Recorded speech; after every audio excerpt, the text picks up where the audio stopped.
Deus abençoe a tua vida, você que está assistindo esse vídeo. Sou o pastor Luciano Scala, pastor da Comunidade Evangélica Vale de Bênção e também pastor responsável pelo Seminário Teológico Vale de Bênção. Nós estamos com uma série de reflexões falando sobre as cartas do apóstolo Paulo, os textos paulinos. E já faz algumas semanas que nós temos comentado cada dia acerca de uma carta. Falamos sobre Romanos, primeira e segunda carta aos Coríntios. E no nosso encontro de hoje eu estarei comentando com vocês acerca da carta de Paulo aos Gálatas. Esta carta ela é a menor carta daquelas que eu já comentei. Romanos e Coríntios, tanto primeiro como segunda Coríntios, são cartas maiores. Gálatas é menor. Gálatas possui apenas 6 capítulos. E é importante nós destacarmos algumas ideias para que fique aqui uma breve introdução acerca do conteúdo e da teologia existente nesta carta. Bom, o apóstolo Paulo escreveu esta carta, muito provável, próximo do ano 52 a 55 depois de Cristo. Sendo assim, a carta de Paulo aos Gálatas, ela também é considerada a carta mais antiga do apóstolo Paulo. E nós podemos relacionar ela com duas outras cartas. Primeiro, o conteúdo da carta aos Gálatas, eu vou falar um pouquinho sobre ele hoje, está muito próximo do conteúdo teológico que existe na carta aos Romanos. O que nós falamos aos Romanos? De tantas outras coisas. Nós falamos sobre a justificação pela fé em Jesus Cristo. Gálatas vai apresentar uma reflexão parecida com essa. O que Paulo vai falar dentro desta carta aos Gálatas é justamente a ideia da salvação pela justificação.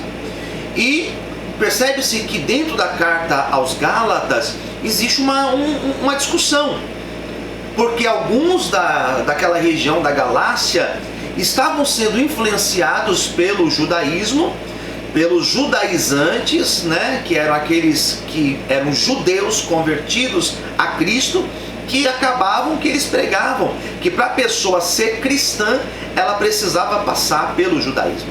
Então Paulo ele vai trazer essa refutação e vai dizer o quê? Bom, para ser salvo, não necessariamente a pessoa precisa passar pelo judaísmo. Sendo assim, ela não precisa guardar os costumes das leis de Moisés e também ela não precisa passar pelo processo da circuncisão.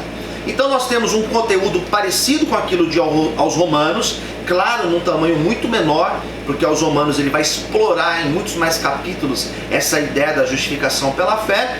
E o segundo conteúdo é o que nós encontramos na segunda carta aos Coríntios, que eu comentei na semana passada, quando ele novamente vai falar sobre o seu chamado, sobre o seu apostolado, onde ele vai dizer que tanto Pedro, Tiago e João afirmavam a sua veracidade do apostolado, mesmo ele não fazendo parte dos 12 que andaram com Cristo, E nós vamos encontrar também Paulo novamente rebatendo a ideias de falsos mestres. Então, no modo geral, nós podemos dizer que o que nós encontramos na carta aos Gálatas se aproxima desse discurso apologético, uma autodefesa encontrada na segunda carta aos Coríntios, como também acerca da salvação encontrada dentro do texto de aos Romanos. Bom, para quem foi enviada esta carta? Diferente de todas as outras cartas de Paulo, Paulo escrevia ou uma determinada igreja ou um determinado personagem. Percebe-se que ele escreve, por exemplo, aos Coríntios, a igreja de Corinto, a igreja de Éfeso, a igreja de Filipos. Ele escreve a Timóteo. Aqui, aos Gálatas, ele não escreve a uma igreja, mas ele escreve a uma região onde existiam algumas igrejas, as igrejas da Galácia. E essa região da Galácia hoje fica a atual Turquia. Paulo escreve para esta região. Então ele vai escrever para justamente trazer dois alertas importantes acerca dos judaizantes, aqueles judeus que tinham se convertido, que tinham problemas para acreditar na salvação dos gentios, sendo que eles não passassem pela circuncisão e pela observação da lei de Moisés. E depois ele vai falar sobre a justificação pela fé.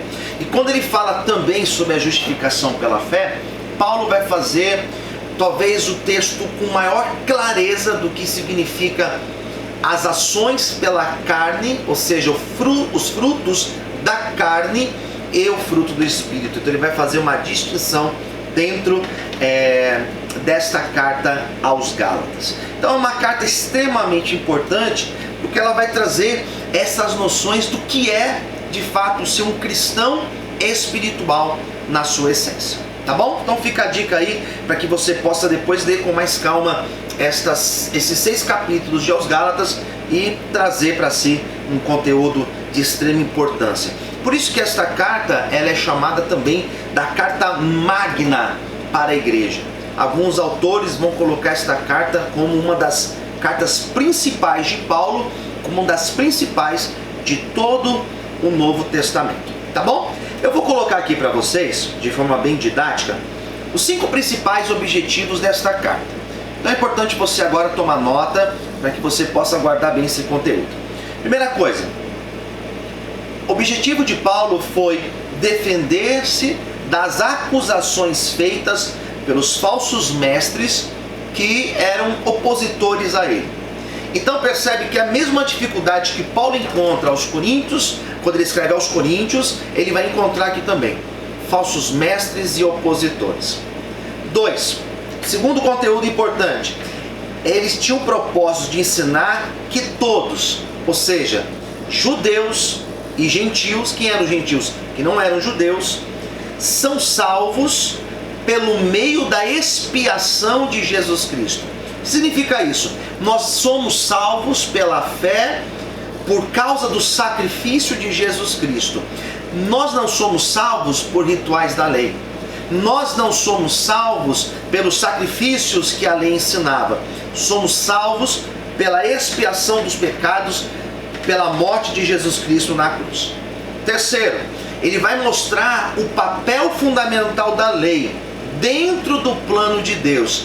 A lei de Moisés, ela não deve ser desconsiderada, mas ela faz parte de um processo salvífico. Quando nós estudamos o plano de salvação de Deus para o homem, a lei faz parte, mas não se acaba na lei, se encerra na cruz de Jesus Cristo. A lei é apenas um caminho também, até chegar em Jesus Cristo. Em quarto lugar, ele vai explicar a diferença entre o antigo convênio que Deus fez por meio de Moisés e o novo convênio realizado por meio de Jesus Cristo. Então ele vai trazer essa importância, você vai encontrar ele falando acerca da lei de Moisés, da importância da lei, e depois ele falando sobre o sacrifício salvífico de Jesus Cristo. E depois, em quinto lugar, como tema principal desta carta, ele vai exortar que todos os santos devem viver pelo Espírito. Existe uma explicação, aquilo que nós chamamos de pneumatológica, ou seja, da ação do Espírito Santo na vida do homem, para que esse homem possa deixar de ter a atitude de um homem carnal, natural, e possa ter uma atitude de um homem espiritual, tá certo?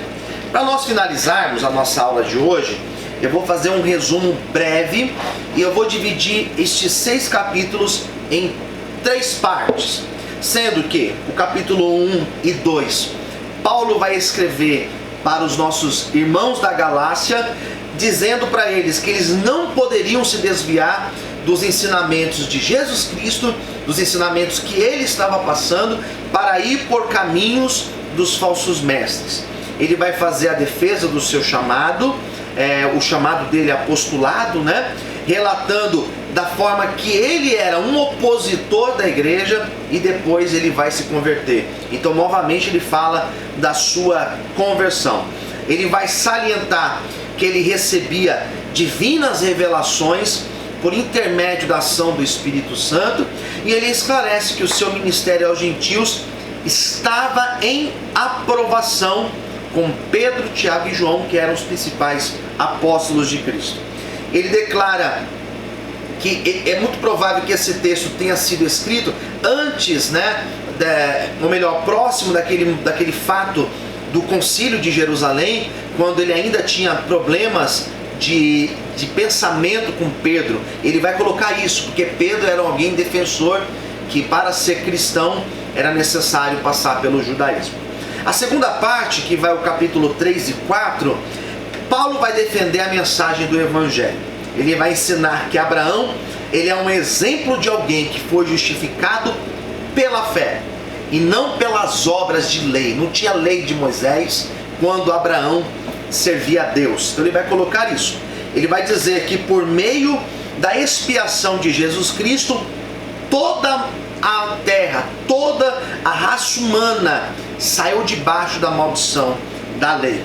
O propósito da lei de Moisés era servir de um aio para nos conduzir a Cristo. Por meio da fé e do batismo, os santos recebem as bênçãos da expiação, fazendo então assim um convênio com o Evangelho e tornam-se herdeiros de Deus por meio de Cristo. E por isso deixa de ser chamado de servo de Deus e passa a ser chamado filho de Deus. Todo homem deixa de ser chamado simplesmente de servo e agora ele se torna filho. E a terceira e última parte, e aqui eu finalizo a minha aula, é o capítulo 5 e 6, quando Paulo exorta a sua igreja, os cristãos da Galácia, permanecerem firmes na aliança do Evangelho de Jesus Cristo, dizendo que aquele que é carnal, ele pratica o que ele chama de obras da carne. Vale a pena você ler depois com atenção, porque ele faz uma lista muito extensa do que se trata as obras da carne. E ele vai dizer que o cristão verdadeiro, ele vive o fruto do Espírito. Ele não fala frutos, ele coloca no singular, fruto do Espírito. E ele também vai dizer que o cristão, ele é aquele que carrega a carga um dos outros e não se cansa de fazer o bem. Finalizando então, ele vai dizer que nós colhemos justamente aquilo que nós plantamos. Então nós podemos dizer, segundo as palavras de Paulo aos Gálatas, que aquilo que nós estamos colhendo hoje nada mais é do que aquilo que nós semeamos no dia de ontem. Tá certo? Esse foi o nosso encontro de hoje. Semana que vem eu vou falar da carta de Paulo à igreja de Éfeso, aos Efésios. É uma carta lindíssima e eu tenho certeza que nós vamos aprender bastante. Bom, se inscreva no nosso canal no YouTube, Comunidade Evangélica Vale de Bênção. Procura aí Pastor Luciano Scala. Se inscreva, ative as notificações, porque diariamente nós colocamos novidades e assim que nós postarmos algo novo, você recebe a notificação e vai estar aí sempre atualizado. Beijo no coração e até o nosso próximo encontro.